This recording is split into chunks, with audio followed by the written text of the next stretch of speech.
على آله وأصحابه أجمعين وأشهد أن لا إله إلا الله وحده لا شريك له وأشهد أن محمدا عبده ورسوله أما بعد قال النبي صلى الله تعالى عليه وسلم لا تباغضوا ولا تحاسدوا ولا تدابروا ولا تقاطعوا وكونوا عباد الله إخوانا أو كما قال عليه الصلاة والسلام وقال عليه الصلاة والسلام الدين والنصيحة وقال رسول الله صلى الله تعالى عليه وسلم أخلص دينك يكفيك العمل القليل أو كما قال عليه الصلاة والسلام اللهم صل على سيدنا ومولانا محمد وعلى آل سيدنا ومولانا محمد وبارك وسلم আল্লাহ পাক জাল্লা জালালুহু আমাদের সবাইকে মাফ করে দেন। আজকের ইসলামী মাহফিলকে রব্বুল আলামিন কবুল করে নেন। আমাদের সবাইকে আল্লাহ পাক মেহেরবানি করে কামেল ইসলাহ তাসকিয়া নসিব করে দেন। আল্লাহ পাকের কামেল মোহাব্বত আমাদেরকে নসিব করে দেন। ইসলাহি বয়ান কেউ যদি সারা জীবনও শুনে আর ইসলাহ হওয়ার নিয়ত না করে, চেষ্টা না করে, তো শুধু ইসলাহি বয়ান শোনার দ্বারা ইসলাহ হবে না। ইসলাহ মানে সংশোধন। আমাদের কার মধ্যে কি ভুল রয়েছে, কোন কাজটা আমরা বাঁকা ভাবে করি, উল্টা ভাবে করি, এটা ছেড়ে দিলেই হলো। যেমন কেউ এমন রয়েছে যে মিথ্যা কথা বলে। আমাদের নবীজি 63 বছর বয়সে একবারের জন্য মিথ্যা কথা বলেন নাই। মিথ্যা কথা বলার অভ্যাস ছেড়ে দিব, বাস ইসলাহ হয়ে গেল। এখন যদি এমন হয় যে সে ছাড়তে পারে না, এই বাচ্চারা থাকলে কথা বললে বের করে দিলে ভালো মসজিদ থেকে। এখন যদি এমন হয় যে তার ইচ্ছা সে মিথ্যা বলবে না, কিন্তু তাও বলে ফেলে, তখন কি করার? সে তো চায় মিথ্যা না বলতে, কিন্তু বলে ফেলে। তখন দুই কাজ, তখন হইল দুইটি কাজ। এক হলো যাদের সাথে উঠা বসার কারণে বা যাদের সাথে সে মিথ্যা বলে তাদের সঙ্গ ত্যাগ করা, তাদের থেকে দূরে সরা। আরেকটা হলো যারা সত্যবাদী মানুষ তাদের সাথী হওয়া। প্রথমটা কঠিন, যাদের সাথে উঠা বসা, তাদের সঙ্গ ত্যাগ, এটা একটু কঠিন। এটা যদি নাও পারা যায়, যিনি বা যারা সত্য কথা বলেন তাদের সাথে মহব্বত শুরু করা, তাদের সাথে উঠা বসা শুরু করা, তাদের সাথে সম্পর্ক রাখা, এরই বরকতে এই লোক কিছুদিনের মধ্যে ইনশাআল্লাহ মিথ্যা ছাড়ার তৌফিক তার হয়ে যাবে। পাশাপাশি মিথ্যার যে ক্ষতি, মিথ্যার দ্বারা যে অপমানিত হতে হয়, লাঞ্ছিত হতে হয়, সেটা স্মরণে রাখা, ফজিলত জানা, ক্ষতির বিষয়গুলো জেনে নেওয়া, সত্য কথার ফজিলত মিথ্যা কথার ক্ষতিগুলো জেনে নেওয়া, বাস যথেষ্ট। পাশাপাশি আল্লাহর কাছে দোয়া করা, আল্লাহ পাকের কাছে দোয়া করা, হয়ে গেল।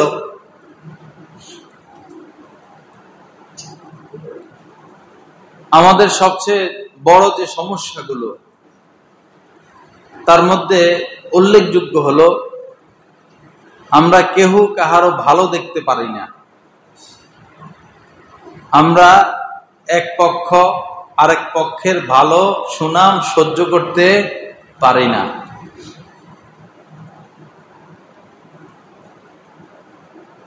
ভিতরের এই রোগটাকে ধুয়ে ফেলতে হবে,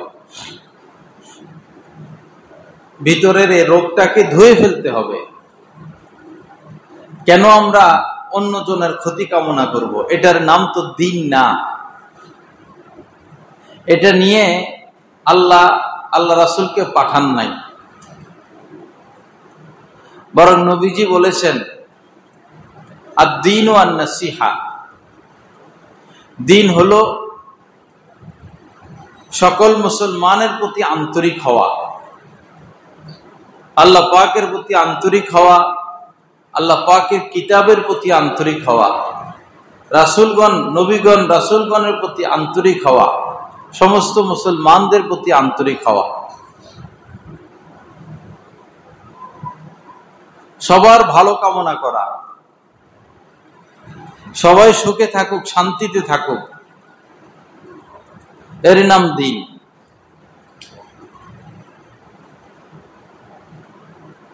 তো যে ভুলগুলো আছে এই ভুলগুলো সংশোধন করে ফেলা, যেমন আঙ্গুল ফুটানো। আঙ্গুল ফুটানো এটা কোনো ভালো কাজ না। নামাজের মধ্যে আঙ্গুল ফুটানো মাকরুহ, নামাজের বাহিরে এটা ভালো কাজ না। এটা তো সর্বোচ্চ একটা অভ্যাস। হাতের আঙ্গুল ফুটায়, ঘাড়ের আঙ্গুল ফুটায়।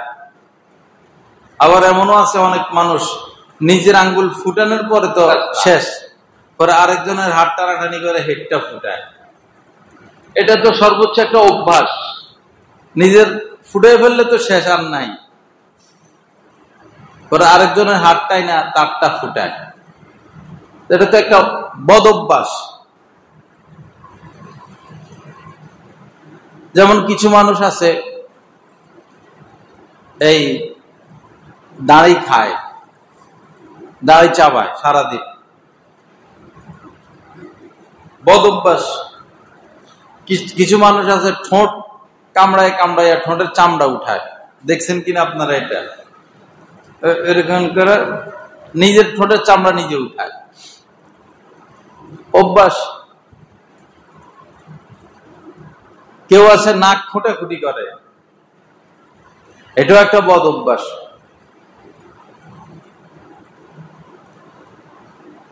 এই বদ অভ্যাস গুলো ছেড়ে দেওয়া। মানুষ কখনোই ভালো কিছু শিখতে পারে না ভালো মানুষদের সংস্পর্শে না গেলে,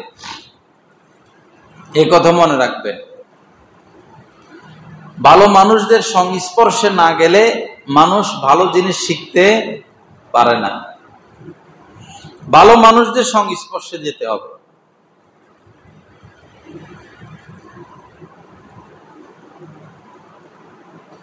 আমাদের এটাই কমতি। আমরা নিজে নিজে বাইজিদ বুস্তামি, আমরা নিজে নিজে খাজা মঈনুদ্দিন চিশতি, অথচ হযরত খাজা মঈনুদ্দিন চিশতি রহমতুল্লাহ আলাইহি তার শায়েখের সোহবতে 20 বছর ছিলেন। 20 বছর।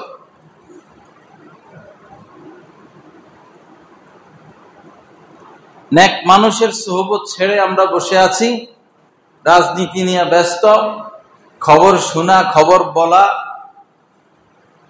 নিজের মতামত পেশ করা, এই নিয়ে ব্যস্ত। যে যেই দল করে তার দলের উপরে রাখে। বাংলাদেশের মানুষ আজীব। যদি বাংলাদেশের মানুষের সামনে দিন রাখে এক পাশে, আরেক পাশে দল রাখে, এক পাশে যদি দিন ইসলাম রাখে আরেক পাশে যদি তাদের নেত্রীদেরকে রাখে বা নেতাদেরকে রাখে, আর যদি বলে যে কোনটা পছন্দ, যাও, একদিকে যেতে হবে, যে কোনো একদিকে যেতে হবে, হয় দিনের দিকে যাইবা অথবা তোমাদের দলের দিকে যাইবা। বেশিরভাগ মানুষ দলের দিকে চলে যাবে, দল আগে। বাংলাদেশের মানুষের কাছে দল আগে। এক এক দেশের এক এক সমস্যা, এই দেশের এই সমস্যা। দলের লোক হাজার অপকর্ম করলেও এটা দেখেও না দেখার ভান করে, আর বিপরীত তার যে বিপরীত দল, তারা অপরাধ না করলেও তারা অপরাধী। এটাও সংশোধনের বিষয়, এটারও সংশোধন করতে হবে। সংশোধন রয়েই গেল, এখনো সংশোধন শুরু করি নাই, আমরা ইসলাহ শুরু করি নাই। ছোট ছোট যে আমলগুলো, এগুলো আমাদের দ্বারা হয় না। মসজিদে প্রবেশের আগের দোয়া, মসজিদ থেকে বের হওয়ার দোয়া, খাওয়ার আগের দোয়া, খাওয়ার পরের দোয়া, ঘুমের আগের দোয়া, ঘুমের পরের দোয়া, ঘরে প্রবেশের সুন্নত গুলো, ঘর থেকে বের হওয়ার সুন্নত গুলো, দোয়া নাই, আমলে নাই। জুতা পরিধানের সময় ডান পা দিয়ে পড়া, খাওয়ার আগে বিসমিল্লাহ বলা, খাওয়ার পরে আলহামদুলিল্লাহ বলা, হাসি আসলে আলহামদুলিল্লাহ বলা, হাই আসলে মুখে হাত দেওয়া, ভবিষ্যতে কোনো কাজ করব এই ক্ষেত্রে ইনশাআল্লাহ বলা, শুকরিয়ার কোনো বিষয় হলে আলহামদুলিল্লাহ বলা, আশ্চর্যকর কোনো বিষয় দেখলে সুবহানাল্লাহ বলা, মাশাআল্লাহ বলা। আছে আমলগুলো আমাদের মধ্যে নাই। রাজনীতি নিয়ে ব্যস্ত। নাম লিখতে দিলে কলম 5টা ভাঙে ফেলবো, নাম লিখতে দিলে কলম কয়টা ভাঙবো? 5টা। কিন্তু রাজনীতি আলোচনা, বাপরে বাপ, নিজের দলের জন্য জীবন দিয়ে দেয়। আল্লাহ হেফাজত করেন, সহিহ বুঝ দান করেন। বাবা, আমলি জিন্দিগি গড়ি, নেক মানুষের সোহবতে উঠা বসা করি। আল জালিসুস সালেহ খায়রুম মিনাল ওয়াহদা। নবীজি বলেছেন, একা একা থাকার চেয়ে নেককারের সাথে থাকা উত্তম। ওয়াল জালিসুস সুই খায়রুম মিনাল আল ওয়াহদাতু খায়রুম মিনাল জালিসিস সুই। আর পাপী লোকদের সাথে থাকার চেয়ে একা একা থাকা ভালো। সে আসর থেকে মাগরিব চায়ের দোকানে আড্ডা, মাগরিব থেকে এশা চায়ের দোকানে আড্ডা, এশা থেকে সে রাত্র 10টা 11টা চায়ের দোকানে। তো খারাপ মানুষও আছে, ভালো মানুষও আছে, ভালো মানুষ তো কম। খারাপ মানুষের সাথে থাকার চেয়ে নবীজি তো বলেছেন একা থাকা ভালো। আপনি মসজিদে এসে বসে থাকেন, মাদ্রাসায় এসে বসে থাকেন, বা কোনো আলেমের সাথে গিয়ে বসে থাকেন, সময়টা ভালো কাটবে। চায়ের দোকানে বসলে তো টেলিভিশন দেখা লাগে, গীবত শোনা লাগে, আলতু ফালতু কথা শোনা লাগে, পুরা মহল্লায় কি হইলো না হইলো সব। এটা হলো বিবিসি, CNN, এটা হলো রেডিও সেন্টার, বাংলাদেশ বেতার কেন্দ্র। এক একটা চায়ের দোকান, পুরা মহল্লায় কি হয় না হয় সব এখানে রিসার্চ করা হয়, পর্যালোচনা করা হয়। নবীজি বলেছেন সবচেয়ে নিকৃষ্ট স্থান কোনটি? বাজার। সবচেয়ে উৎকৃষ্ট স্থান কোনটি? মসজিদ। মসজিদে আমরা কতক্ষণ থাকি আর বাজারে কতক্ষণ থাকি? যিনি ধূমপান করেন তার সাথে তো আপনি মিশতে পারবেন না, যিনি ঘুষ খান তার সাথে তো আপনার মিশা উচিত না, যিনি সুদ খান তার সাথে মিশা উচিত না, যিনি প্রসিদ্ধ ঘুষখোর, অর্ধেকের উপরে যার আয় রোজগার হারাম, তার সে যদি চা খাওয়াইতে চায় তার চা খাওয়া যাবে না, সে যদি দাওয়াত দেয় তার দাওয়াতে যাওয়া যাবে না, সে যদি মসজিদ মাদ্রাসায় টাকা দেয় এগুলো নেওয়া যাবে না। যার অর্ধেকের বেশি ইনকাম হারাম, তার সাথে কোরবানি দেওয়া যাবে না।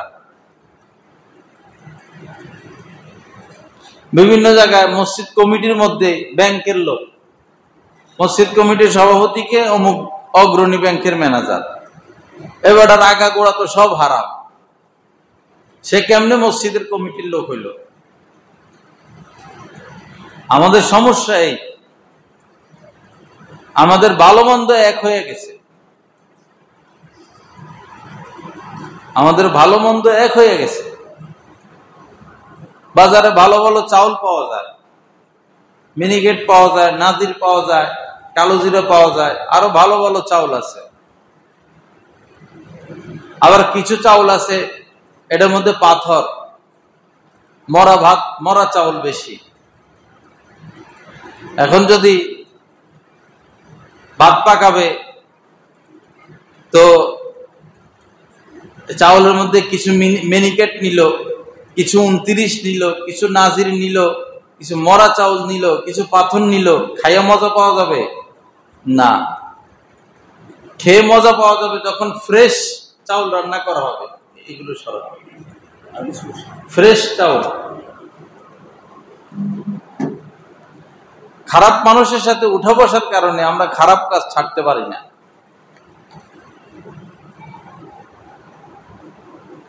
এক কোটিপতি ভৈরবের বিশেষ মেয়ে বিবাহ দিবে, তো আমি খোঁজ খবর নিলাম। আমার মুসল্লি ছেলে কি করে? ব্যাংকে চাকরি করে। আমি সাথে সাথে বললাম, তো তার কাছে কেন বিবাহ দিবেন? তার তো আয় রোজগার সব হারাম, আপনার তো টাকা পয়সার অভাব নাই। পরে তিনি বলল, আমরা বলছি যেন সে চাকরি ছেড়ে দেয়। চাকরি ছাড়বো এত সোজা? 70-80 হাজার টাকা বেতন, আস্তে আস্তে 1 লাখ 1.5 লাখ টাকা বেতন হবে।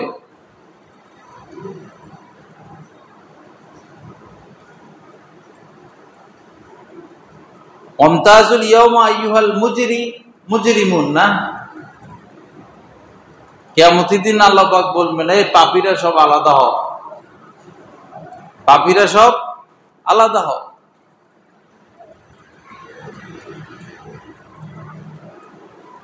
আত্মীয়তা করবেন খুব সতর্কতার সাথে।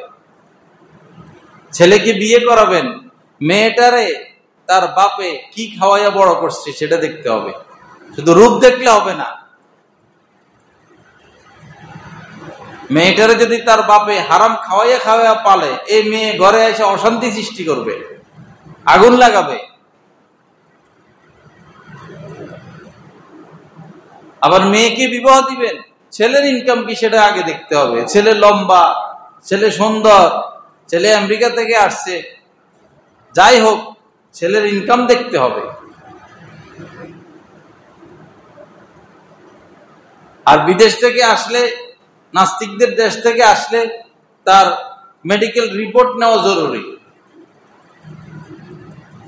মেডিকেল রিপোর্ট নিয়ে তারপরে বিবাহ দিবেন। বায়োডাটার দরকার নাই, এটা হলো বায়োডাটা। কারণ খারাপ দেশ থেকে আসছে, সেখানে সব ফ্রি মন মানসিকতার বিষয়।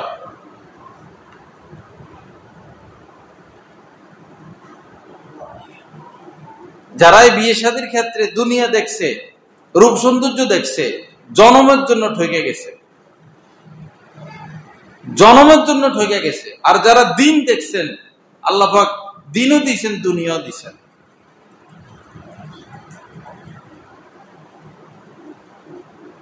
আপনার কলেজের টুকরা মেয়েটা এত কষ্ট করে পালছেন, টাকার কাছে বিয়ে দিয়ে দিবেন? ছেলের স্বভাব চরিত্র দেখবেন না, দিনদারি দেখবেন না।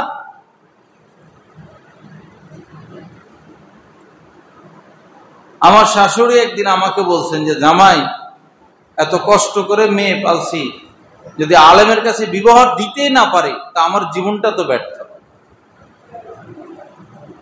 আমার মেয়েদেরকে আমি দিন শিখেছি, তাদের মধ্যে দিন আছে, তারা পর্দা করে, যদি একজন আলেমের হাতে দিতে না পারে তা আমার জীবনই তো ব্যর্থ। কি হলো সমাজের মানুষের? পাগল হয়ে যায় আমেরিকা, ইতালি, ফ্রান্সের কথা শুনলে।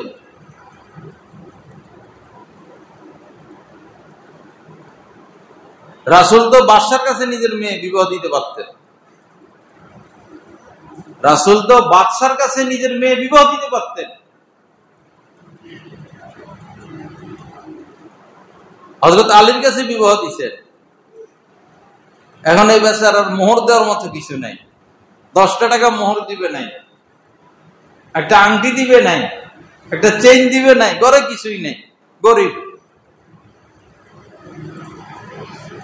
তো বিয়ে হয়েছে পরে আল্লাহ রাসূলের কাছেই মেয়ে। তো হযরত আলী বললেন যে, ইয়া রাসূলুল্লাহ, ওরে পাঠাবেন না আমার বাড়িতে? তো নবীজি বললেন, তো তুমি তারে কিছু দাও, মোহর দিতে হবে না? ইয়া রাসূলুল্লাহ, আমার কাছে তো কিছু নাই, আমার কাছে কিছু নাই, দিবেন কি? এত গরিব ছেলের কাছে বিবাহ দিচ্ছেন কেন? তার মধ্যে দ্বীন আছে, ইলম আছে। তো গরিব কি গরিব রয়েছে, পরে আল্লাহ পাক সচ্ছলতা কি দেন নাই?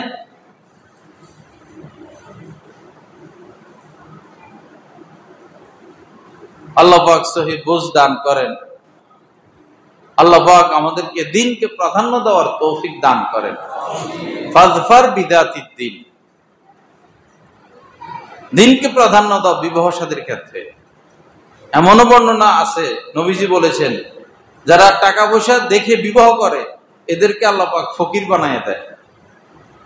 যারা মান সম্মান দেখে বিবাহ করায় এদেরকে অপমানিত করে ছাড়েন।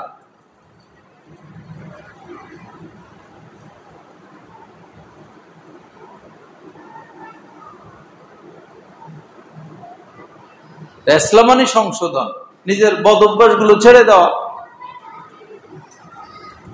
কিছু মানুষ আছে, কথা হইল তীরের মতো কথা, শুধু মানুষকে আঘাত দিয়ে দিয়ে কথা বলে।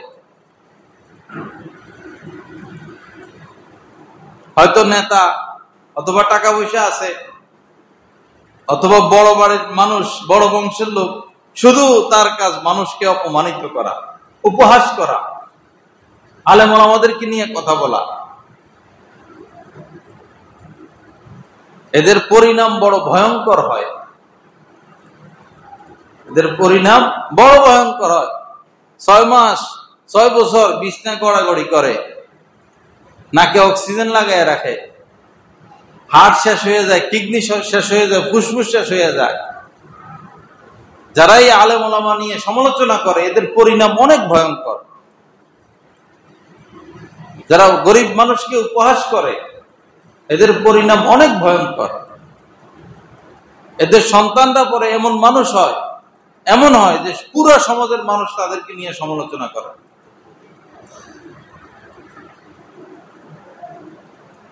আল্লাহ পাক আমাদেরকে সহি বুঝ দান করেন।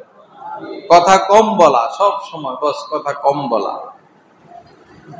ঘরে বেশি সময়, ঘরে থাকা, বাজারে না, আলেম ওলামাদের সাথে থাকা, দ্বীনের কাজে নিজেকে ব্যস্ত রাখা। গাছতলা ঘাটে আমার এক ভক্ত, তো বাবা বুড়া হয়ে গেছে, দাড়ি টাড়ি পেকে গেছে, করে রাজনীতি। পরে ঘরের কেউ এটা পছন্দ করে না যে উনি বুড়ো হয়ে গেছেন, মারা যাবে, উনার এখন রাজনীতির দরকার কি? উনি নামাজ পড়ুক, তবলিগে যাক, আলেম ওলামার কাছে যাক, সারাদিনই রাজনীতি। পরে সে চাইছে যে পিতারে নিয়ে আসতে, আমারে জানাইছে পিতারে আমার কাছে নিয়ে আসবে, আমাদের কমলপুর মাদ্রাসায় নিয়ে আসবে। অনেক চেষ্টা করে আনতে পারে নাই, রাজনীতি নিয়ে ব্যস্ত।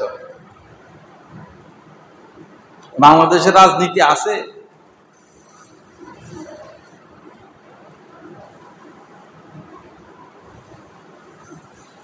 লা ইলাহা ইল্লাল্লাহ। আল্লাহ পাক আমাদেরকে মাফ করে দেন। সবসময় দোয়া করবেন এই দেশে যেন একজন ন্যায় পরায়ণ বাদশাহ আসে, আল্লাহ যেন একজন ন্যায় পরায়ণ শাসক দান করে। চোরেরা দেশ বহুত চালাইছে স্বাধীন হওয়ার পর থেকে, চোরেরা ক্ষমতা আইলো আর গেল, দেশের জন্য কিছু করে নাই। আপনি বলবেন কে চোর, আমি বলবো চোর না কে দেখান। চুরি করে নাই বাংলাদেশের এমপি মন্ত্রী এই পর্যন্ত, দেখান 10 জন দেখান, একবার বড়টা থেকে ছোটটা পর্যন্ত 10 জন এমপি মন্ত্রীর নাম বলেন যে এরা চুরি করে নাই, দুর্নীতি করে নাই, দেশের টাকা বিদেশে পাঠায় নাই। এগুলো তো আমি কমলপুর মাদ্রাসার মসজিদে বসে বলি, চ্যালেঞ্জ করি 10 জন দেখান। লাভ হবে কি? মানুষ হেগু পিছিয়ে ঘুরে, মানুষ চোরের পিছিয়েই ঘুরে। কি জাদু করলো তারা আল্লাহ পাক ভালো জানে, এরা কি জাদু করছে আল্লাহ ভালো জানে।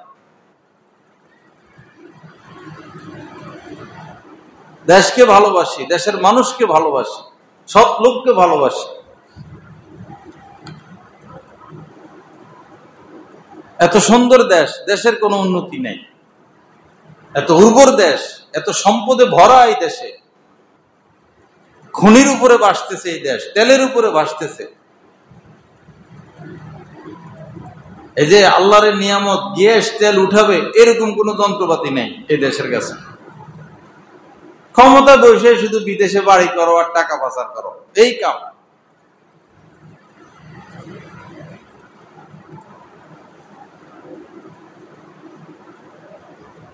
এসলাহি বয়ান, এসলা সংশোধন। চোখটা খারাপ আমাদের, সবার চোখ খারাপ।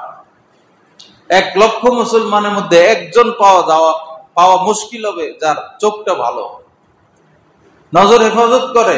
1 লক্ষ মানুষের মধ্যে একজন পাওয়া কঠিন হবে। 1 লক্ষ পরিবার, মুসলিম পরিবারের মধ্যে একটা পরিবার পাওয়া কঠিন হবে যে পরিবারের মধ্যে শরঈ পর্দা আছে। 1 লক্ষ মুসলিম পরিবারের মধ্যে একটা পরিবার পাওয়া এতটা কঠিন হবে, শরঈ পর্দা আছে। বাবির সাথে পর্দা, চাচির সাথে পর্দা, মামির সাথে পর্দা, শেলিকের সাথে পর্দা, চাচাতো বোনের সাথে পর্দা, খালতো বোনের সাথে পর্দা, মামতো বোনের সাথে পর্দা।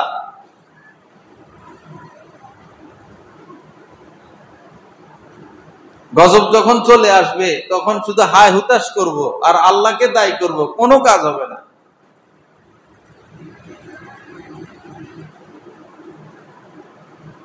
গজব মাথার উপরে চলে আসছে বাংলাদেশিদের, যেভাবে ঘুষ খাচ্ছে, যেভাবে ঘুষের দিকে আগাচ্ছে। ঢাকা শহরের এক আলেম বলতেছেন যে ভৈরবের মানুষের পীর 2 জন,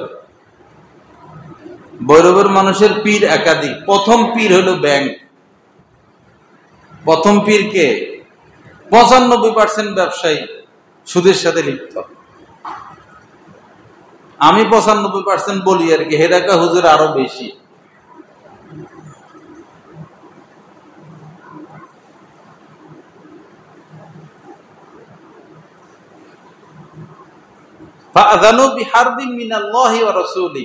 সুদ ছাড়বা না, আল্লাহ পাক বলতেছেন তো চলো তোমাদের সাথে যুদ্ধ, যুদ্ধের ঘোষণা।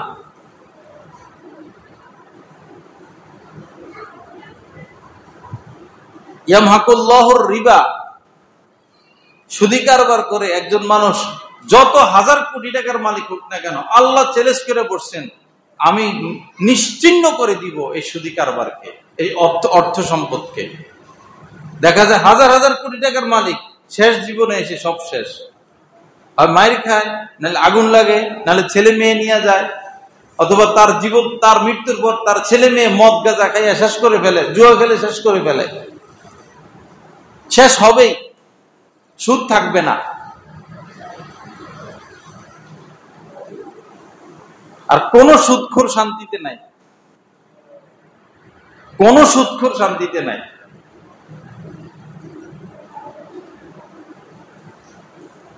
অনেক কোটিপতিদের সাথে উঠা বসা, কেউ আজ পর্যন্ত বললো না হুজুর শান্তিতে আছে। কিন্তু কিছু গরিব মানুষ রিক্সা চালায়, দিনমজুর, বাবুর্চি। আমাদের এক বাবুর্চি আছে কমলপুর মাদ্রাসার। কি ভাই কেমন আছেন? ওই যে 6 তলা বিল্ডিং এর মালিক হেদিক থেকে ভালো আছে, দেখা হইলে কথা কয়। বাড়ি মনে হয় এদিকে কোথায় হইল, লম্বা করে।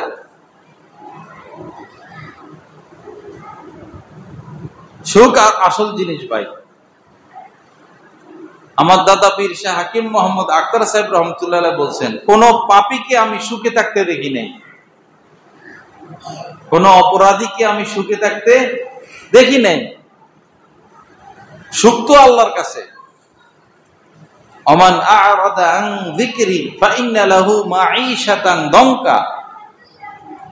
পবিত্র কোরআনে মহান আল্লাহ বলেছেন যে আমার থেকে মুখ ফিরিয়ে নিবে, নাফরমানি করবে, গুনাহ করবে, তার জীবনটা জীবন হবে না, এটা তিতা তিতা,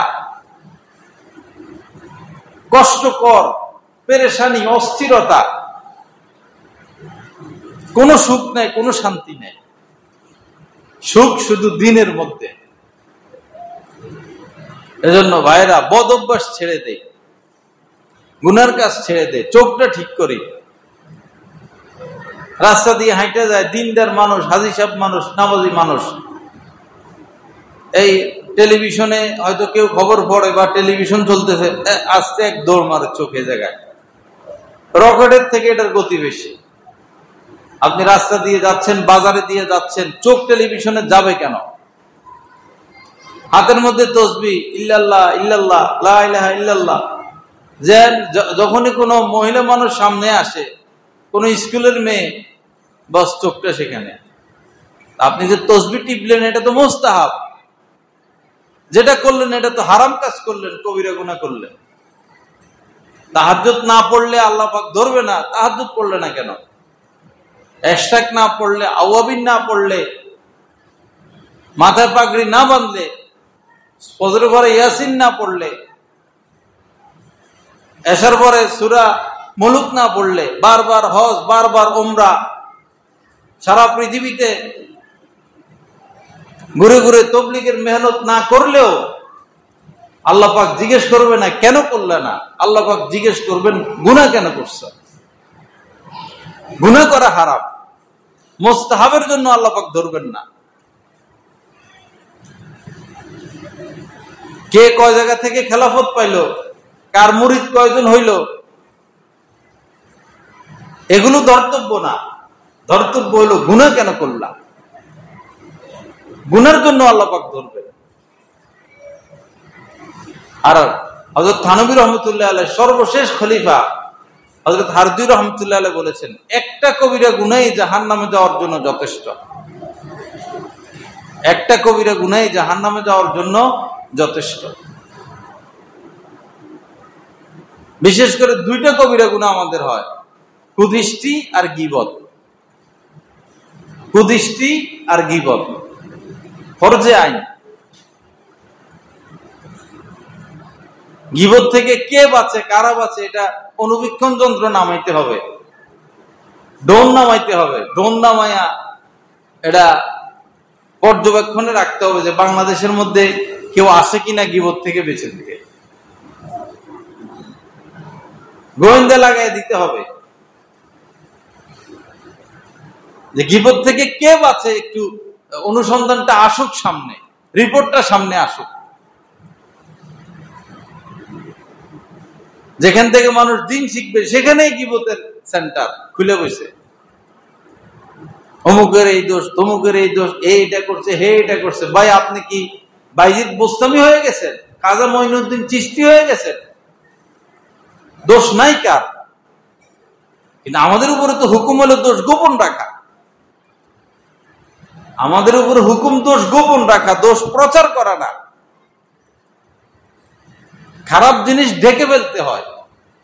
বেড়াল পায়খানা করে পরে ঢেকে ফেলে, এমন জায়গায় সে পায়খানা করে যেখানে ঢাকা যায়, বালু টালু পাতা টাতা। বেড়ালের থেকে আমাদের শিক্ষা গ্রহণ করতে হবে যে একটা বেড়াল, সে খারাপ জিনিস ঢেকে ফেললো আর আমি খারাপ জিনিস ফেসবুকে দিয়ে দিলাম, খারাপ বিষয়টা বলে দিলাম। ওয়ালা ইয়াগতাব বা'দুকুম বা'দা, আল্লাহ পাক বলেছেন একজন আরেকজনে গীবত করো না। মান সাতারা আলা মুসলিমিন ফিদ দুনিয়া ওয়াল আখিরাহ সাতারাল্লাহু ইয়াউমাল কিয়ামা, যে দুনিয়াতে মানুষের দোষ গোপন রাখবে, আল্লাহ মহান কিয়ামতের দিন তার দোষ গোপন রাখবেন। আপনি আরেকজনের দোষ চর্চায় ব্যস্ত, 100 জন লাগে যাবে আপনার দোষ চর্চা নিয়ে ব্যস্ত হয়ে যাবে। দুইটা গুনাহ বেশি খতরনাক, চোখ আর জবান। আবার ভিতরে আরেকটা আছে অন্তর। অন্তরের মধ্যে যে রোগ, তার মধ্যে বেশি হলো হিংসা। আমরা কেউ কাহারো ভালো দেখতে পারি না, কেউ সুখে থাকুক এটা সহ্য করি না, কাহারো সুনাম সহ্য করতে পারি না, কাহারো ধন সম্পদ সহ্য করতে পারি না। হিংসাটা বড় মারাত্মক। কারো ধান খেতে ধান ভালো হয়েছে এটা আমি সহ্য করতে পারি না, কারো মুদি দোকানে ব্যবসা ভালো সহ্য করতে পারি না, কারো ছেলে আমেরিকা চলে গেছে, ইতালি চলে গেল, সরকারি চাকরি পাইল, শুনলে গায়ের মধ্যে আগুন লাগে, চেহারাটা কালো হয়ে যায়। ভাই, একজন মুসলমানের একটা কর্ম হইলো, একটা চাকরি হইলো, এটা খুশির না খবর, আপনার চেহারা কালো হইলো কেন? এবার দেশে গেছি আমি, এই কাম এটাই দেখলাম যে অমুকে তো আমেরিকা পাইছে, গ্রিন কার্ড পাইছে, সাথে সাথে চেহারা মলিন হয়ে গেছে। অমুকের ছেলে একটা ভালো অবস্থান গেছে, সাথে সাথে চেহারা মলিন হয়ে গেছে। চেহারা মলিন হবে কেন? আপনি আলহামদুলিল্লাহ না বলবেন। অমুকের ব্যবসা ভালো, অমুকের ছেলেটা পাস করছে এটাও সহ্য করতে পারে না। মেট্রিকে A+ পাইছে, আপনার ছেলে 10 জনের কাছে বলবেন 9 জনেরই চেহারা কালো হয়ে গেছে। আপনার ছেলে MBBS পাস করছে, অন্য এটা সহ্য করতে পারে না, আবার আপনিও আরেকজনেরটা সহ্য করতে পারেন না। কি আজীব কারবার। হিংসায় সমস্যা বেশি আমাদের। 3 অঙ্গের কথা বললাম, চোখ, জবান, অন্তর।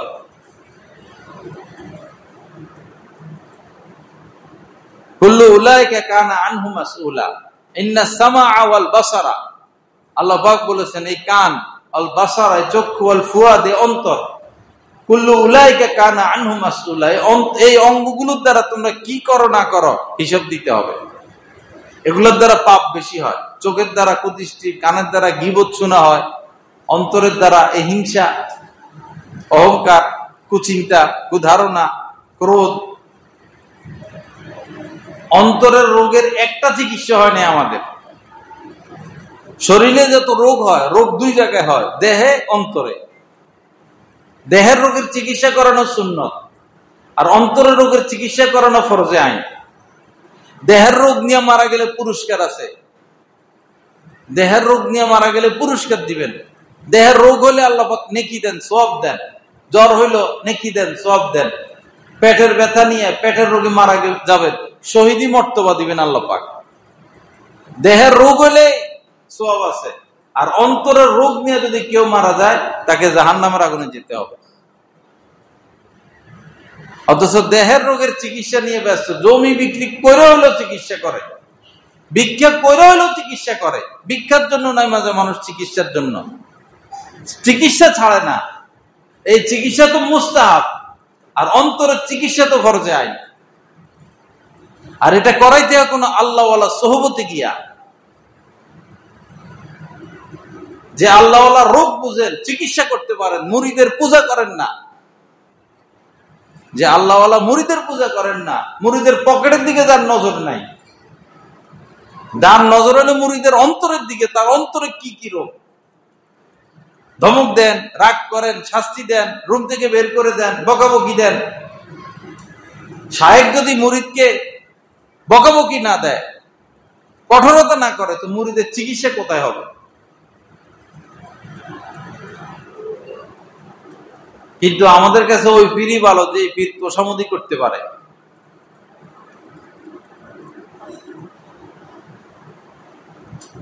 আল্লাহ পাক সহি বুঝ দান করেন।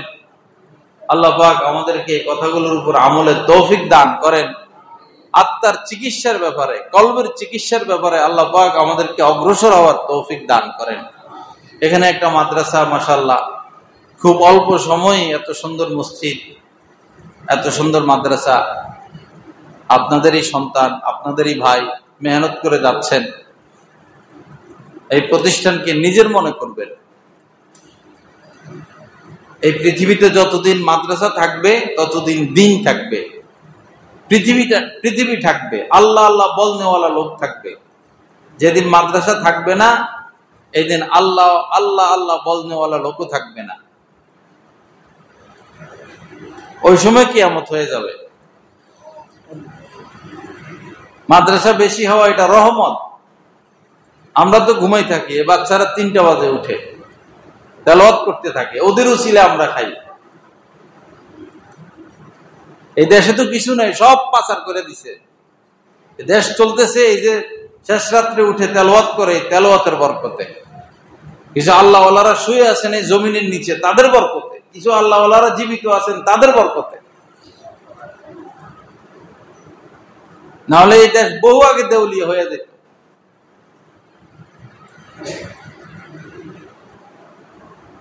আল্লাহ পাক আমাদের সবাইকে মাফ করেন, সহি বুঝ দান করেন, আজকের এই বয়ানকে কবুল করেন।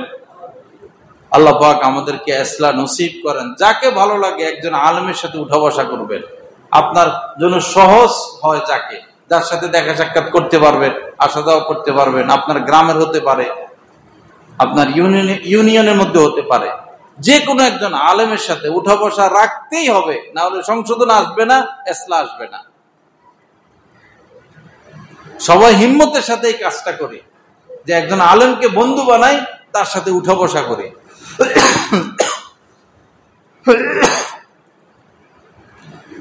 যা কিছু আলোচনা হলো, আল্লাহ পাক মেহেরবানি করে আমাদের সবাইকে কথাগুলোর উপর আমল করার তৌফিক দান করেন। ওয়া আখিরু দাওয়ানা আলহামদুলিল্লাহি রাব্বিল আলামিন ওয়া সাল্লাল্লাহু আলা নবিয়্যিল কারীম।